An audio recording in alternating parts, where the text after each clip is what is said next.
Hello my dear students, welcome to Max class. നമ്മൾ കഴിഞ്ഞ ക്ലാസ്സിൽ ക്വാഡ്രാറ്റിക് ഇക്വേഷനെ സോൾവ് ചെയ്യുന്ന 3 മെത്തേഡുകളാണ് പഠിച്ചത്. ഫാക്ടറൈസേഷൻ മെത്തേഡ് പഠിച്ചു, മെത്തേഡ് ഓഫ് കംപ്ലീറ്റിംഗ് സ്കോർ പഠിച്ചു, and final method using quadratic formula. അപ്പോൾ ഈ 3 മെത്തേഡും എല്ലാവരും പഠിച്ചു കാണുമെന്ന് വിചാരിക്കുന്നു. ഇനി നമ്മൾ വേർഡ് പ്രോബ്ലത്തിലോട്ട് പോവുകയാണ്. വേർഡ് പ്രോബ്ലം ഞാൻ ആദ്യമേ പറഞ്ഞായിരുന്നു. വേർഡ് പ്രോബ്ലം ചോദിക്കുമ്പം നിങ്ങൾക്ക് ഇഷ്ടമുള്ള മെത്തേഡ്, ആ 3 മെത്തേഡിൽ ഏത് മെത്തേഡിലാണോ നിങ്ങൾക്ക് സോൾവ് ചെയ്യാൻ എളുപ്പം ആ മെത്തേഡ് ചൂസ് ചെയ്താൽ മതി. ഇനി പരീക്ഷയ്ക്ക് ഇനി എടുത്തു പറയുകയാണ് സോൾവ് ബൈ ദിസ് മെത്തേഡ് എന്ന് പറഞ്ഞാൽ ആ ഒരു മെത്തേഡ് ചെയ്യുക, അത്രേ ഉള്ളൂ. എന്നാലും ഇവിടെ നിങ്ങൾക്ക് മാർക്ക് കിട്ടത്തുള്ളൂ. അങ്ങനെ സാധാരണ ചോദിക്കത്തില്ല. വേർഡ് പ്രോബ്ലം വരുമ്പോൾ ഇഷ്ടമുള്ള മെത്തേഡ് നമുക്ക് ചൂസ് ചെയ്യാം. ഇനിയിപ്പം വേർഡ് പ്രോബ്ലം ചെയ്യുന്നതിന് മുമ്പായിട്ട് നിങ്ങൾ ഈ വീഡിയോ കാണുമ്പോൾ എല്ലാവരും ടെക്സ്റ്റ് എടുത്ത് വെച്ചിട്ട് വേണം ചെയ്യാൻ. കാരണം നിങ്ങൾക്കറിയാലോ, വേർഡ് പ്രോബ്ലം വരുമ്പോൾ എല്ലാ ലെങ്തി ക്വസ്റ്റ്യൻസ് ഒക്കെയാണ് വരുന്നത്. അപ്പോൾ ക്വസ്റ്റ്യൻ ഫുള്ള് ബോർഡിൽ എഴുതാൻ പറ്റത്തില്ല. അതുകൊണ്ട് ഞാൻ ക്വസ്റ്റ്യൻ വായിക്കത്തേ ഉള്ളൂ. നിങ്ങൾ ടെക്സ്റ്റ് ബുക്ക് എടുത്ത് വെച്ചിട്ട് വേണം വീഡിയോ കാണാൻ. അപ്പം നമുക്ക് പ്രോബ്ലത്തിലോട്ട് പോവാം. ഫസ്റ്റ് ക്വസ്റ്റ്യൻ ചെറുതായിട്ട് ഞാൻ ബോർഡിൽ എഴുതിയിട്ടുണ്ട്. Question find 2 numbers whose sum is 27 and product is 182. നമുക്ക് 2 നമ്പർ കണ്ടുപിടിക്കണം. ആ 2 നമ്പറിന്റെ സം എന്ന് പറയുന്നത് എത്രയാണ്? 27 ആണ്. അതേപോലെ ആ 2 നമ്പേഴ്സിന്റെ പ്രോഡക്റ്റ് എന്ന് പറയുന്നത് 182 ആണെന്ന് തന്നിട്ടുണ്ട്. അങ്ങനെയാണെങ്കിൽ നമ്പേഴ്സ് എത്രയാണെന്ന് ചോദിച്ചിരിക്കും. അപ്പൊ 2 നമ്പേഴ്സ് ആണ് ഉള്ളത് അല്ലെ? അപ്പൊ ഞാൻ അതിൽ ഫസ്റ്റ് നമ്പറിനെ ഞാൻ എക്സ് എന്ന് വിളിക്കുന്നു. Let the first number equal to x. First number x. അങ്ങനെയാണെങ്കിൽ സെക്കൻഡ് നമ്പർ എന്ത് വരും?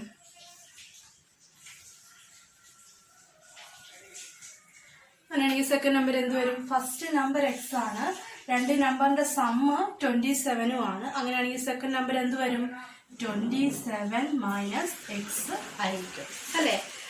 ഇനി പറഞ്ഞിരിക്കുന്നത് ക്വസ്റ്റ്യൻ അനുസരിച്ച് പറഞ്ഞിരിക്കുന്നത് according to the question we can write that these 2 numbers, ഈ 2 നമ്പേഴ്സിന്റെ പ്രോഡക്റ്റ് എന്ന് പറയുന്നത് 182 ആണ്. അപ്പൊ ഇവിടെ പ്രോഡക്റ്റ് നമുക്ക് എങ്ങനെ എഴുതാം?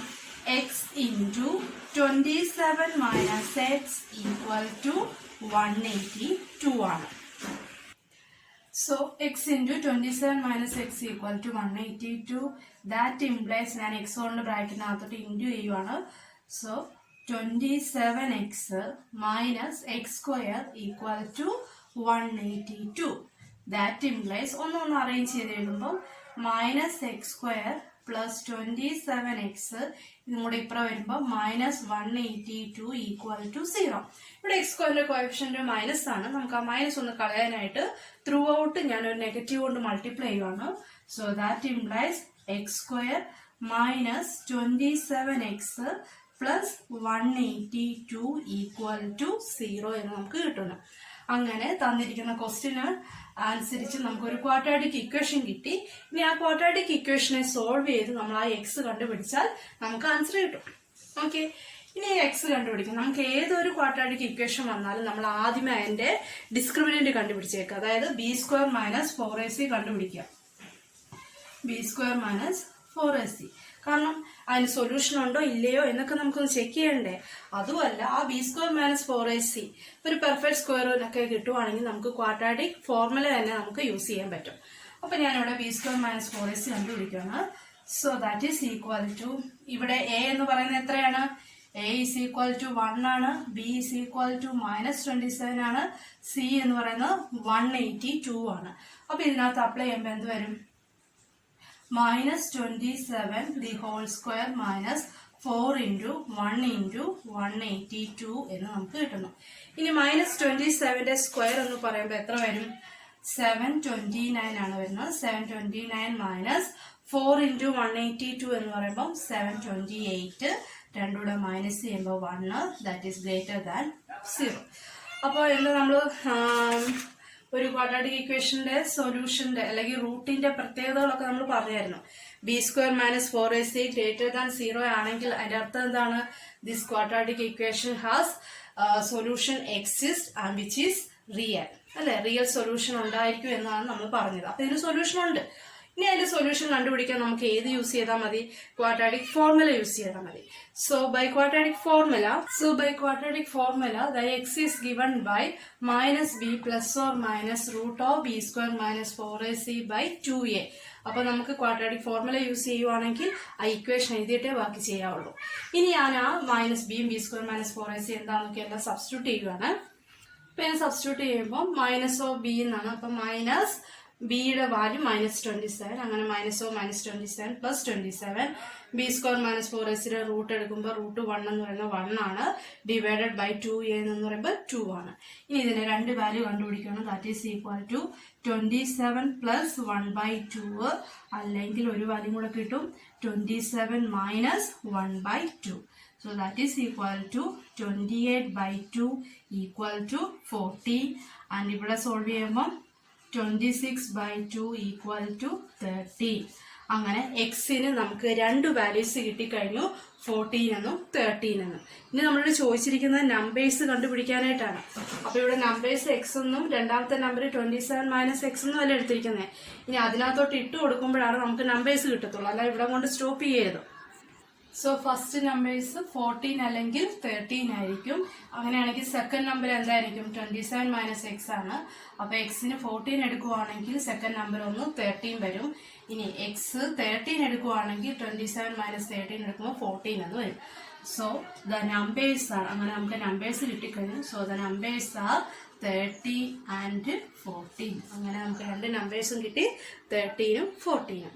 ഓക്കെ, അപ്പം ഡൗട്ടൊന്നും ഇല്ലാന്ന് വിചാരിക്കുന്നു. എന്തെങ്കിലും ഡൗട്ട് ഉണ്ടെങ്കിൽ ഈ വീഡിയോ ഇത് തന്നെ ഒന്നുകൂടെ ഒന്ന് റിപ്പീറ്റ് ചെയ്ത് കണ്ടാൽ മതി. ഞാൻ വീണ്ടും റിപ്പീറ്റ് പറഞ്ഞ് ബോറാക്കുന്നില്ല. Second question, find 2 consecutive positive integers sum of whose square is 365. രണ്ട് കോൺസിക്യൂട്ടീവ് പോസിറ്റീവ് ഇൻഡിജേഴ്സ് കണ്ടുപിടിക്കുക. അവയുടെ സമ്മിന്റെ സ്ക്വയർ എന്ന് പറയുന്നത് ഹൂസ് സ്ക്വയർ ഈസ് 365 എന്നാണ് പറഞ്ഞിരിക്കുന്നത്. അതായത് സ്ക്വയറുകളുടെ സമ്മാണ് 365 എന്ന് പറഞ്ഞിരിക്കുന്നത്. ഇനി നമുക്കറിയാം കോൺസിക്യൂട്ടീവ് നമ്പേഴ്സ് എന്ന് പറഞ്ഞാൽ അടുത്തടുത്ത് വരുന്ന നമ്പേഴ്സ് ആണ് അല്ലെ. അതില് രണ്ട് നമ്പേഴ്സില് ഫസ്റ്റ് നമ്പറിനെ ഞാൻ എക്സ് എന്ന് വിളിച്ചാല് first number equal to x ആണെങ്കിൽ സെക്കൻഡ് നമ്പർ എന്ത് വരും? എക്സ് പ്ലസ് 1 ആയിരിക്കും അല്ലെ, കോൺസിക്യൂട്ടീവ് ഇൻഡിജർ ആണ്. ഇനി പറഞ്ഞിരിക്കുന്നത് ക്വസ്റ്റ്യൻ അനുസരിച്ച് എന്താ പറഞ്ഞിരിക്കുന്നത്? The sum of whose square is 365. ഈ നമ്പേഴ്സിന്റെ സ്ക്വയറിന്റെ sum that is x square plus x plus 1 the whole square എന്ന് പറയുന്നതാണ് 365 എന്ന് പറഞ്ഞിരിക്കുന്നത്. ഇനി ഇതിനെ നമുക്ക് ഒരു ക്വാഡ്രാറ്റിക് ഇക്വേഷൻ ആക്കണം, എന്നിട്ട് അതിനെ സോൾവ് ചെയ്ത് എടുക്കണം. That implies x square plus x plus 1 the whole square. ഞാൻ ഐഡന്റിറ്റി യൂസ് ചെയ്ത് എക്സ്പാൻഡ് ചെയ്യുവാണ്. അപ്പം x square plus 2x plus 1 equal to 365 എന്ന് കിട്ടുന്നു. So that implies x square plus x square 2x square plus 2x plus 1 minus 365 that is equal to 360 minus 364 എന്ന് നമുക്ക് കിട്ടുന്നു. minus 364 that is equal to 0. ഇനി ഞാൻ ഇതിനെ ഒന്നുകൂടെ ഒന്ന് ചെറുതാക്കാൻ പോവാണ്. ഇങ്ങനെ ഇട്ടും ചെയ്യാം, കുഴപ്പമൊന്നുമില്ല. ഞാൻ ഇച്ചിരൂടെ ചെറുതാക്കിയിട്ട് ചെയ്യുവാണ്. അതിന് വേണ്ടിയിട്ട് ത്രൂ ഔട്ട് നമ്മൾ 2 കൊണ്ട് ഡിവൈഡ് ചെയ്യുമ്പോൾ ഇത് എത്ര വരും?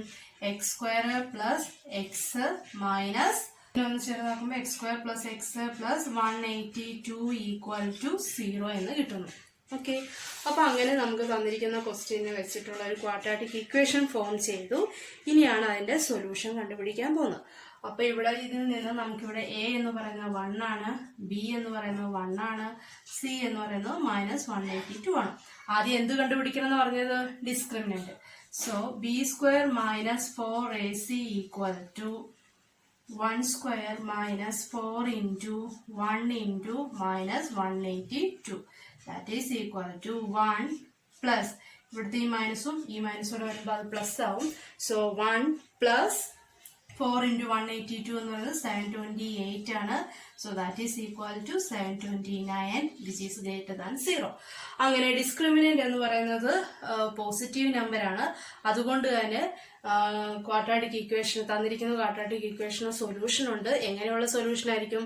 റിയൽ സൊല്യൂഷൻ എക്സിസ്റ്റ് ചെയ്യുന്നതായിരിക്കും. ഇനി ആ റിയൽ സൊല്യൂഷൻ കണ്ടുപിടിക്കാൻ നമ്മൾ ക്വാഡ്രാറ്റിക് ഫോർമുല യൂസ് ചെയ്യാണ്. So -1 plus or minus root of 729/2. So that is equal to -1 plus or minus root of 729 എന്ന് പറയുന്നത് എത്ര വരും? 27 ആണ്. So 27/2.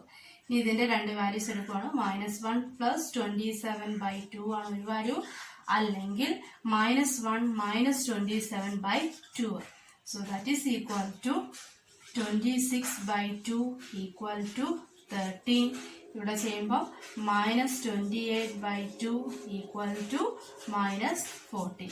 അപ്പോൾ എക്സിന്റെ രണ്ട് വാല്യൂസും നമുക്ക് കിട്ടിക്കഴിഞ്ഞു. ഏതൊക്കെയാണ്? x equal to 13 and x equal to -14. ഇനി ക്വസ്റ്റ്യനിൽ പറഞ്ഞിട്ടുണ്ട് ഫൈൻഡ് 2 കോൺസിക്യൂട്ടീവ് പോസിറ്റീവ് ഇൻഡിജേഴ്സ് ആണ്. നമുക്ക് വേണ്ടത് പോസിറ്റീവ് ഇൻഡിജേഴ്സ് ആണ്. അപ്പൊ ഈ എക്സിന് കിട്ടിയ ഈ രണ്ട് വാല്യൂസിൽ -14 നമ്മൾ എടുക്കത്തില്ല, കാരണം -14 ഒരു നെഗറ്റീവ് ആണ്. നമുക്ക് പോസിറ്റീവ് ഇൻഡിജേഴ്സ് ആണ് കണ്ടുപിടിക്കുന്നത്. അപ്പൊ എക്സിന് 13 എന്നുള്ള വാല്യൂ മാത്രം നമ്മൾ എടുക്കുന്നു. ഇനി അത് വെച്ചിട്ട് ഫസ്റ്റ് നമ്പറും സെക്കൻഡ് നമ്പറും കണ്ടുവെക്കും. സോ എക്സ് ഈക്വൽ ടു 13 വരുമ്പം ഫസ്റ്റ് നമ്പർ എന്ന് പറയുന്നത് എന്തായിരിക്കും? 13 ആണ്. അങ്ങനെയാണെങ്കിൽ സെക്കൻഡ് നമ്പർ എന്ന് പറയുന്നത് 13 + 1 ഈക്വൽ ടു 14 ആണ്. അങ്ങനെ രണ്ട് നമ്പേഴ്സ് കിട്ടിക്കഴിഞ്ഞു, 13ഉം 14ഉം. എല്ലാവർക്കും ക്ലിയർ ആയെന്ന് വിശ്വസിക്കുന്നു. നെക്സ്റ്റ് ക്വസ്റ്റ്യൻ ഞാൻ ബോർഡിൽ എഴുതുന്നില്ല, നിങ്ങളെല്ലാവരും ടെക്സ്റ്റിൽ നോക്കുക. എക്സസൈസ് 4.2 ക്വസ്റ്റ്യൻ നമ്പർ 5 ആണ് നമ്മളിനി ചെയ്യാൻ പോകുന്നത്. ക്വസ്റ്റ്യൻ നമ്പർ 5 പറയുന്ന ഇതാണ്: the altitude of a right triangle is 7 centimetre less than its base. അതായത് ഒരു റൈറ്റ് ട്രയാങ്കിളിന്റെ ഓൾട്ടിറ്റ്യൂഡ് എന്ന് പറയുന്നത് അതിന്റെ ബേസിനേക്കാളും 7 സെന്റിമീറ്റർ കുറവാണ് എന്നാണ് പറഞ്ഞിരിക്കുന്നത്. If the hypotenuse is 13 centimetre, hypotenuse 13 centimetre ആണ് എങ്കിൽ ഫൈൻഡ് ദി അതർ 2 സൈഡ്. അങ്ങനെയാണെങ്കിൽ ആ ട്രയാങ്കിളിന്റെ ബാക്കി 2 സൈഡുകൾ കണ്ടുപിടിക്കാനായിട്ടാണ് ചോദ്യം. ഓക്കെ, അപ്പൊ നമുക്ക് നോക്കാം. അപ്പൊ ഇവിടെ പറഞ്ഞിരിക്കുന്ന ഒരു റൈറ്റ് ട്രയാങ്കിൾ ആണ്. റൈറ്റ് ട്രയാങ്കിളിന്റെ 90 ഡിഗ്രിക്ക് ഓപ്പോസിറ്റ് വരുന്ന സൈഡാണല്ലോ ഹൈപ്പറ്റ്നോസ് എന്ന് പറയുന്നത്. ആ ഹൈപ്പറ്റ്നോസിന്റെ മെഷർമെന്റ് തന്നിട്ടുണ്ട്, അത് 13 സെന്റിമീറ്റർ ആണ് എന്ന് തന്നിട്ടുണ്ട്. ഇനി ഓൾട്ടിറ്റ്യൂഡ് എന്ന് പറയുന്നത് ഈ പെർപെൻഡിക്കുലർ ആയിട്ട് പോകുന്ന ഈ ലൈനാണ്. ഈ ലൈൻ സെഗ്മെന്റ് അല്ലെ ഈ ഓൾട്ടിറ്റ്യൂഡ് എന്ന് പറയുന്നത് എത്രയാണ്? അതിന്റെ മെഷർമെന്റ് തന്നിട്ടില്ല, പറഞ്ഞിരിക്കുന്നത് ബേസിനേക്കാളും 7 സെന്റിമീറ്റർ കുറവാണ് എന്നാണ് പറഞ്ഞിരിക്കുന്നത്. അപ്പൊ നമുക്ക് ബേസ് അറിയത്തില്ല, ബേസ് അറിഞ്ഞെങ്കിലേ ഓൾട്ടിറ്റ്യൂഡ് എടുക്കാൻ പറ്റത്തുള്ളൂ. അപ്പൊ ഞാൻ ആ ബേസിനെ ഞാൻ എക്സ് എന്ന് വിളിക്കുവാണ്. So let the base of this triangle equal to x. അങ്ങനെയാണെങ്കിൽ ഇനി നമുക്ക് ഓൾട്ടിറ്റ്യൂഡ് പറയാൻ സാധിക്കും. എന്താണ്? x - 7, ഇതിനേക്കാളും 7 സെന്റിമീറ്റർ കുറവ്. അപ്പൊ x - 7. അപ്പൊ നമുക്ക് റൈറ്റ് ട്രയാങ്കിളിന്റെ ബേസ് എക്സ് ആണ്, ഓൾട്ടിറ്റ്യൂഡ് x - 7 ആണ്, ഹൈപ്പർന്യൂസ് 13 ആണ്. ഇനി ഇത് വെച്ചിട്ട് നമുക്ക് ഇക്വേഷൻ സെറ്റ് ചെയ്യണം അല്ലെ. നമുക്കറിയാവുന്നത് റൈറ്റ് ട്രയാങ്കിൾ എന്ന് പറയുമ്പോൾ നമുക്ക് അപ്ലൈ ചെയ്യാൻ പറ്റുന്ന ഒരു തീറം എന്ന് പറയുന്നത് ഏതാ? നമ്മൾ കൊച്ചു ക്ലാസ്സിലൊക്കെ പഠിച്ച ഒരു തീറമായിരുന്നു, പൈതഗോറസ് തീറം അല്ലെ. പൈതഗോറസ് തീറം പറയുന്നത് എന്താണ്? ഒരു റൈറ്റ് ട്രയാങ്കിളിന്റെ ഹൈപ്പർനോസിന്റെ സ്ക്വയർ എന്ന് പറയുന്നത് എന്തിനോട് ഈക്വൽ ആണ്? ബാക്കി 2 സൈഡിന്റെ സ്ക്വയറിന്റെ സമ്മിനോട് ഈക്വൽ ആണ്. അതാണ് നമ്മൾ പൈതഗോറസ് തീറം പറയുന്നത്. അപ്പൊ പൈതഗോറസ് തീറം അനുസരിച്ച് നമുക്ക് എങ്ങനെ എഴുതാൻ സാധിക്കും? പൈതഗോറസ് തീറം പറയുന്നത് ബേസിന്റെയും ഓൾട്ടിറ്റ്യൂഡിന്റെയും സ്ക്വയറിന്റെ സം എന്ന് പറയുന്നത് ഹൈപ്പർനോസിന്റെ സ്ക്വയറിനോട് ഈക്വൽ ആണ്. So that is x square plus x - 7 the whole square equal to 13 square. ഇതാണ് പൈതഗോറസ് തീറം പറയുന്നത്. ഇത് വെച്ചിട്ട് നമ്മൾ ഒരു ക്വാഡ്രാറ്റിക് ഇക്വേഷൻ ഫോം ചെയ്തെടുക്കണം. എന്നിട്ട് അതിനെ സോൾവ് ചെയ്ത് x കണ്ടുപിടിക്കണം. So that implies x square plus ഇത് a - b the whole square വെച്ച് എക്സ്പാൻഡ് ചെയ്യാണ്. അപ്പൊ x square minus 14x plus 49 equal to 169 എന്ന് നമുക്ക് കിട്ടുന്നു.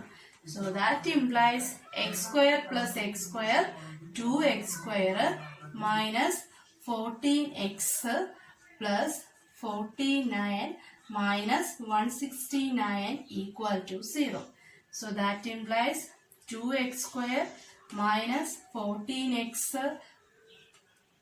അത് രണ്ടും കൂടെ സബ്ട്രാക്ട് ചെയ്യുമ്പോൾ വലുതിന്റെ മൈനസ് ചെയ്തിട്ട് വലുതിന്റെ സൈൻ കൊടുക്കും. അപ്പം -120 എന്ന് വരും. 120 is equal to 0 എന്നാണ് വരുന്നത്. ഇനിയും ഇതിനെ ഒന്നുകൂടെ ചെറുതാക്കുവാണ് ഞാൻ. ചെറുതാക്കുമ്പം 2 കൊണ്ട് ത്രൂ ഔട്ട് ഡിവൈഡ് ചെയ്യുമ്പം x square minus 7x minus 60 equal to 0 എന്ന് നമുക്ക് കിട്ടുന്നു. ഇനി ഇതിനെ സോൾവ് ചെയ്ത് നമുക്ക് എക്സ് കണ്ടുപിടിക്കാം. അപ്പോൾ ഇത് നമ്മൾ കഴിഞ്ഞ 2 പ്രോബ്ലം ക്വാഡ്രാറ്റിക് ഫോർമുല യൂസ് ചെയ്തല്ലേ. ഞാൻ ഇതിനെ ഇവിടെ ചെയ്യാൻ പോകുന്നത് ഫാക്ടറൈസേഷൻ മെത്തേഡ് സോൾവ് ചെയ്യുകയാണ്. ഞാൻ പറഞ്ഞു നിങ്ങൾക്ക് ഇത് ക്വാഡ്രാറ്റിക് ഫോർമുല ചെയ്യണമെങ്കിൽ അങ്ങനെ ചെയ്ത് ഫൈനൽ ആൻസർ കണ്ടുപിടിക്കാം.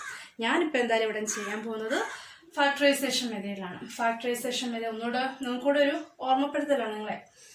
അപ്പോൾ -16 ഫാക്ടേഴ്സ് നമുക്കറിയാം ഏതൊക്കെയാണ്. എല്ലാവരും 16 ഫാക്ടേഴ്സ് അറിയാം.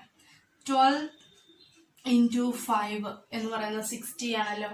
അതേപോലെ 12ഉം 5ഉം കൂടെ മൈനസ് ചെയ്താൽ നമുക്ക് 7 കിട്ടുന്നുണ്ട്. ഇനി അതിന്റെ സൈൻ ഒന്ന് നോക്കിയാൽ പോരെ. അപ്പോൾ ഇവിടെ -60 കിട്ടണമെങ്കിൽ ഇതിൽ ഏതെങ്കിലും ഒരെണ്ണം നെഗറ്റീവ് വരണം. അപ്പൊ ഞാനിവിടെ -12ന് ഞാൻ മൈനസ് കൊടുക്കുകയാണ്. സോ -12 × 5 എന്ന് പറയുന്നത് 60 ആണ്. അതേപോലെ അവയുടെ സമ്മ് -12 + 7 എന്ന് പറയുന്നത് എന്ത് കിട്ടും? -12 + 5 എന്ന് പറയുന്നത് -7 എന്ന് നമുക്ക് കിട്ടുന്നുണ്ട്. എക്സിന്റെ കോഎഫിഷ്യന്റ് കിട്ടുന്നുമുണ്ട്. ഇനി നമുക്ക് അത് വെച്ച് ഇതിനെ സ്പ്ലിറ്റ് ചെയ്ത് ഞാൻ എഴുതാൻ പോവാണ്. അപ്പോൾ -7xനെ -12x + 5x എന്ന് സ്പ്ലിറ്റ് ചെയ്യുന്നു. സോ ദാറ്റ് ഇംപ്ലൈസ് ഈ 2 ടേമിൽ നിന്ന് എക്സ് കോമൺ എടുക്കുന്നു. എക്സ് കോമൺ എടുത്താൽ റിമൈനിങ് x - 12 എന്ന് കിട്ടുന്നു. പ്ലസ് ഈ 2 ടേമിൽ നിന്ന് ഞാൻ 5 കോമൺ എടുക്കുന്നു. 5 കോമൺ എടുത്താൽ x - 12 = 0 എന്ന് നമുക്ക് എഴുതാൻ സാധിക്കുന്നു. ഇനി വീണ്ടും ഈ 2 ടേമിൽ നിന്ന് എനിക്ക് എന്ത് കോമൺ എടുക്കാം? x - 12 കോമൺ എടുക്കാം. സോ x - 12 ഇൻറ്റു ബാക്കി റിമൈനിങ് എന്ത് വരും? ഇവിടെ നിന്ന് x - 12 പോയാൽ ഇവിടെ x ഉണ്ട്. ഇവിടെ നിന്ന് x - 12 പോയാൽ ഇവിടെ ഒരു +5 ഉണ്ട്. So x + 5 = 0. അപ്പൊ ഈ 2 പ്രോഡക്റ്റ് 0 വരണമെങ്കിൽ ഇതിലേതെങ്കിലും ഒരെണ്ണം 0 വരണം. സോ x - 12 = 0 ആയിരിക്കണം. അല്ലെങ്കിൽ x + 5 = 0 വരണം. So that implies x = 12 or x = -5. അങ്ങനെ എക്സിന് 2 വാല്യൂസ് നമുക്ക് കിട്ടിക്കഴിഞ്ഞു. ഏതൊക്കെയാണ്? 12 and -5. ഇനി നമ്മൾ എക്സ് എന്ന് പറഞ്ഞിരിക്കുന്നത് എന്താണ്? ആ റൈറ്റ് ട്രയാങ്കിളിന്റെ ബേസ് ആണ് അല്ലെ. ഒരിക്കലും ഒരു ട്രയാങ്കിളിന്റെ അല്ലെങ്കിൽ ഒരു ജോമെട്രിക് ഫിഗറിന്റെ സൈഡ് ഒരിക്കലും നമ്മൾ നെഗറ്റീവിൽ പറയുവോ? ഇല്ല, പോസിറ്റീവിലേ പറയത്തുള്ളൂ. 3 സെന്റിമീറ്റർ, 5 സെന്റിമീറ്റർ, 12 സെന്റിമീറ്റർ അങ്ങനെ പോസിറ്റീവ് അല്ലേ പറയത്തുള്ളൂ. അപ്പൊ ഈ തന്നിരിക്കുന്ന 2 വാല്യൂസിലും നമ്മൾ ഈ x = -5 എന്നുള്ളത് നമ്മൾ കൺസിഡർ ചെയ്യത്തില്ല. പിന്നെ എന്തെടുത്താൽ മതി? x = 12 എന്നുള്ളത് മാത്രം എടുത്താൽ മതി. കാരണം മനസ്സിലായോ? ഇതൊരു ട്രയാങ്കിളിന്റെ സൈഡാണ്. എക്സ് ബേസ് ആണ് നമ്മൾ എക്സ് എന്ന് എടുത്തിരിക്കുന്നത്. ബേസ് ഒരിക്കലും നെഗറ്റീവ് വരത്തില്ല. അപ്പൊ ഇനി x 12 ആണെങ്കിൽ നമുക്ക് അതിന്റെ ഓൾട്ടിറ്റ്യൂഡും കണ്ടുപിടിക്കാലോ. സോ എക്സ് അതായത് ബേസ് എന്ന് പറയുന്നത് നമുക്ക് 12 എന്ന് കിട്ടുന്നു. therefore അതിന്റെ ഓൾട്ടിറ്റ്യൂഡ് എന്ന് പറയുന്നത് ഇനി എന്തായിരിക്കും? ഓൾട്ടിറ്റ്യൂഡ് എന്ന് പറയുന്നത് x - 7 ആണ്. = 12 - 7 = 5. അങ്ങനെ ട്രയാങ്കിളിന്റെ ബേസും കിട്ടി, ഓൾട്ടിറ്റ്യൂഡും കിട്ടിക്കഴിഞ്ഞു. നെക്സ്റ്റ് ക്വസ്റ്റ്യൻ അതേ സെയിം എക്സസൈസിലെ തന്നെ 6ാമത്തെ ക്വസ്റ്റ്യൻ, ലാസ്റ്റ് ക്വസ്റ്റ്യൻ ആണ് നമ്മൾ പറയുന്നത്. A cottage industry produces a certain number of pottery articles in a day. അതായത് പോട്ടറി ആർട്ടിക്കിൾസ് എന്ന് പറഞ്ഞാൽ മൺപാത്ര കച്ചവടം. ഓക്കെ, മൺപാത്ര നിർമ്മാണം. അപ്പം ഒരു ദിവസം അവർ കുറേ മൺപാത്രങ്ങൾ നിർമ്മിക്കുന്നുണ്ട്. It was observed on a particular day that the cost of production of each article was 3 more than twice the number of article produced on that day. എന്താ അവർ പറഞ്ഞിരിക്കുന്നത്? The cost of production of each article, ഓരോ article അതായത് ഓരോ പാത്രത്തിന്റെയും cost, production അത് നിർമ്മിക്കാൻ വേണ്ട cost എന്ന് പറയുന്നത് 3 more than twice the number of article produced on that day. ആ ദിവസം ഉണ്ടാക്കുന്ന ആർട്ടിക്കിളിന്റെ നമ്പേഴ്സിന്റെ ട്വൈസിനേക്കാൾ 3 കൂടുതലായിരിക്കും ഒരു ആർട്ടിക്കിളിന്റെ കോസ്റ്റ് എന്ന് പറയുന്നത്. If the total cost of production on that day was ₹90, ഒരു ദിവസം ഉണ്ടാക്കുന്ന ഒരു ആർട്ടിക്കിളിന്റെ മൊത്തം ടോട്ടൽ കോസ്റ്റ് ഓഫ് പ്രൊഡക്ഷൻ എന്ന് പറയുന്നത് 90 ആണ്, 90 രൂപയാണ്. Find the number of article produced and the cost of each article. അങ്ങനെയാണെങ്കിൽ ഒരു ദിവസം ഉണ്ടാക്കുന്ന ആർട്ടിക്കിളിന്റെ എണ്ണം എത്ര, അതിന്റെ കോസ്റ്റ് എത്ര, അതാണ് നമുക്ക് കണ്ടുപിടിക്കേണ്ടത്. ഓക്കെ, അപ്പൊ ഇവിടെ ഒരു മൺപാത്ര കച്ചവടത്തിന്റെ പ്രോബ്ലം ആണ് പറയുന്നത്. അപ്പോൾ നമുക്ക് കണ്ടുപിടിക്കേണ്ടത് നമ്പർ ഓഫ് ആർട്ടിക്കിൾ പ്രൊഡ്യൂസ്ഡ്, അതായത് മൊത്തം എത്ര ആർട്ടിക്കിൾസ് ഉണ്ടാക്കും, ഒരു ദിവസം എത്ര ആർട്ടിക്കിൾസ് ഉണ്ടാക്കും, അതിനുണ്ടാകുന്ന കോസ്റ്റും എത്രയെന്നാണ് ചോദിച്ചിരിക്കുന്നത്. അപ്പോൾ നമുക്കിവിടെ എക്സ് എന്നൊക്കെ എടുക്കണ്ടേ. So I take the number of articles produced in A day, ഒരു ദിവസം ഉണ്ടാക്കുന്ന ആർട്ടിക്കിളിന്റെ എണ്ണം ഞാൻ എക്സ് എന്ന് വിളിക്കും. Let the number of articles produced in a day be X and the cost of production of each article, അതായത് ഒരു ദിവസം ഉണ്ടാക്കുന്ന ആർട്ടിക്കിളിന്റെ എണ്ണം നമ്മൾ എക്സ് എന്ന് വിളിക്കുന്നു. അങ്ങനെയാണെങ്കിൽ cost of production of each article, ഓരോ ആർട്ടിക്കിളിന്റെയും കോസ്റ്റ് എന്ന് പറയുന്നത്, കോസ്റ്റ് ഓഫ് പ്രൊഡക്ഷൻ എന്ന് പറയുന്നത് എങ്ങനെയാണ് അവർ ഡിഫൈൻ ചെയ്തിരിക്കുന്നത്? നമ്പർ ഓഫ് ആർട്ടിക്കിളിന്റെ ട്വൈസിനേക്കാളും 3 കൂടുതലാണ് എന്നാണ് പറഞ്ഞിരിക്കുന്നത്. അപ്പൊ നമുക്ക് കോസ്റ്റ് ഓഫ് പ്രൊഡക്ഷൻ നമുക്ക് എങ്ങനെ എഴുതാം? 2x + 3a എന്ന് നമുക്ക് എടുക്കാം. അപ്പോൾ ഒരു ദിവസം ഉണ്ടാക്കുന്ന ആർട്ടിക്കിളുടെ എണ്ണം എക്സ് ആണ്, ആ ആർട്ടിക്കിൾ ഉണ്ടാക്കാനുള്ള കോസ്റ്റ് എന്ന് പറയുന്നത് 2x + 3 ആണ്. ഇനി അങ്ങനെയാണെങ്കിൽ ടോട്ടൽ കോസ്റ്റ് ഓഫ് പ്രൊഡക്ഷൻ അവർ തന്നിട്ടുണ്ട്, എത്രയാണ്? ₹9. So total cost of production എന്ന് പറയുന്നത് 90 ആണ്. ആ 90 എന്ന് പറയുന്നത് എങ്ങനെ കിട്ടുന്നത്? ഒരു ദിവസം എക്സ് എണ്ണം ഉണ്ടാക്കുന്നുണ്ട്, ഒരെണ്ണത്തിന്റെ വില 2x + 3 ആണെങ്കിൽ മൊത്തം ടോട്ടൽ 90 കിട്ടണമെങ്കിൽ എന്ത് ചെയ്യണം? എക്സ് ഇൻറ്റു 2x + 3 = 90 ആയിരിക്കും അല്ലെ. ഇതിൽ നിന്നാണ് നമ്മൾ സോൾവ് ചെയ്ത് എക്സ് കണ്ടുപിടിക്കാൻ പോകുന്നത്. അപ്പൊ ആദ്യമേ ഇതിന്റെ ബ്രാക്കറ്റ് ഓപ്പൺ ചെയ്യുക. So 2x² + 3x - 90 = 0. നമുക്ക് ക്വാഡ്രാറ്റിക് ഇക്വേഷൻ കിട്ടിക്കഴിഞ്ഞു. ഇനി ഇതിനെ സിംപ്ലിഫൈ ഒന്നും ചെയ്യാൻ പറ്റത്തില്ലല്ലോ, അതുകൊണ്ട് ഇനി നേരെ നമുക്ക് ഇഷ്ടമുള്ള മെത്തേഡിൽ ചൂസ് ചെയ്യുവാണ്. ഞാനിവിടെ ക്വാഡ്രാറ്റിക് ഫോർമുല യൂസ് ചെയ്യുവാണ്. അതിന് മുമ്പായിട്ട് നമുക്കിവിടെ b² - 4ac കണ്ടുപിടിക്കണം. So 3² - 4 × 2 × -90 that is equal to 9 minus of minus plus 4 × 2 8 8 × 9 72 0 ഇട്ട് കൊടുക്കുമ്പോൾ 720 എന്ന് കിട്ടുന്നു. So that is equal to 729. b² - 4ac എന്ന് പറയുന്നത് നമുക്ക് എന്ത് കിട്ടും? 729 എന്ന് കിട്ടുന്നു. ഇനി ക്വാഡ്രാറ്റിക് ഫോർമുല യൂസ് ചെയ്തിട്ട് നമുക്ക് എക്സ് കണ്ടുപിടിക്കാം. -b ± √b² - 4ac. അതിനെ നമ്മൾ d കൊണ്ട് ഡിനോട്ട് ചെയ്ത് നമ്മൾ പറഞ്ഞായിരുന്നു കഴിഞ്ഞ ക്ലാസ്സിൽ, divided by 2a. So that is equal to -b. -b എന്ന് പറയുന്നത് എത്ര വരും? -3 ± √729 ഡിവൈഡഡ് ബൈ 2 × 2 എന്ന് നമുക്ക് കിട്ടുന്നു.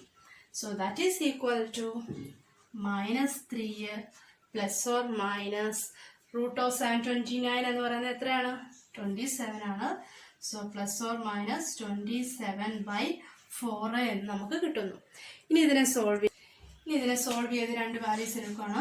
സോ -3 + 27/4 അല്ലെങ്കിൽ -3 - 27/4 എന്ന് എടുക്കുന്നു. So that is equal to 24/4 = 6. അടുത്തത് -30/4 എന്ന് കിട്ടുന്നു. അപ്പൊ എക്സിന് നമ്മൾക്ക് രണ്ട് വാല്യൂസ് കിട്ടിക്കഴിയുന്നു, 6 എന്നും -30/4 എന്നും നമുക്ക് കിട്ടുന്നു. ഇനി നമ്മൾ എക്സ് എന്ന് പറഞ്ഞിരിക്കുന്നത് എന്തെന്ന് എടുത്ത്? നമ്പർ ഓഫ് ആർട്ടിക്കിൾ ആണ്. ഒരു ദിവസം ഉണ്ടാക്കുന്ന ആർട്ടിക്കിളിന്റെ എണ്ണമാണ് നമ്മൾ എടുത്തിരിക്കുന്നത്. ആ എണ്ണം ഒരിക്കലും നെഗറ്റീവ് നമ്മൾ പറയത്തില്ല, പറയുമോ? അപ്പൊ എക്സിന്റെ ഈ വാല്യൂ നമ്മൾ കൺസിഡർ ചെയ്യത്തില്ല. പിന്നെ x = 6 എന്നുള്ള വാല്യൂ നമ്മൾ എടുക്കുന്നു. So number of article X എന്ന് പറയുന്നത് നമ്മൾ 6 എന്ന് എടുക്കുന്നു. അങ്ങനെയാണെങ്കിൽ കോസ്റ്റ് ഓഫ് ഈച്ച് ആർട്ടിക്കിൾ, ഓരോ ആർട്ടിക്കിളിന്റെയും കോസ്റ്റ് എന്ന് പറയുന്നത് എന്താണ്? is equal to 2x + 3 ആണ്. എക്സിന് 6 ഇട്ട് കൊടുക്കുമ്പം 2 × 6 + 3 12 + 3 = 15 എന്ന് കിട്ടുന്നു. അപ്പൊ ഒരു ദിവസം ഉണ്ടാക്കുന്ന എത്ര മൺപാത്രങ്ങൾ ഉണ്ടാക്കും? 6 എണ്ണമാണ് ഉണ്ടാക്കുന്നത്. ആ 6 എണ്ണത്തിന് ഒരെണ്ണത്തിന്റെ വില എത്രയാണ്? 15 രൂപയാണ്. അപ്പം 6 × 15 ചെയ്യുമ്പോൾ നമുക്ക് എത്ര കിട്ടും? Total cost of production 90 കിട്ടുന്നില്ലേ? അങ്ങനെയാണ് നമുക്കിത് സോൾവ് ചെയ്തെടുക്കുന്നത്.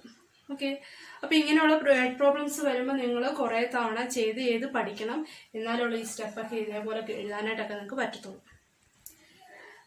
സോ ഇന്നത്തെ ക്ലാസ്സിലെ വേർഡ് പ്രോബ്ലംസ് എല്ലാവർക്കും മനസ്സിലായെന്ന് വിശ്വസിക്കുന്നു. അപ്പോൾ നിങ്ങൾ എന്ത് ചെയ്യണം? ഈ പ്രോബ്ലംസ് എല്ലാം കുറഞ്ഞത് ഒരു 3 ടൈംസ് എങ്കിലും എഴുതി പഠിക്കണം.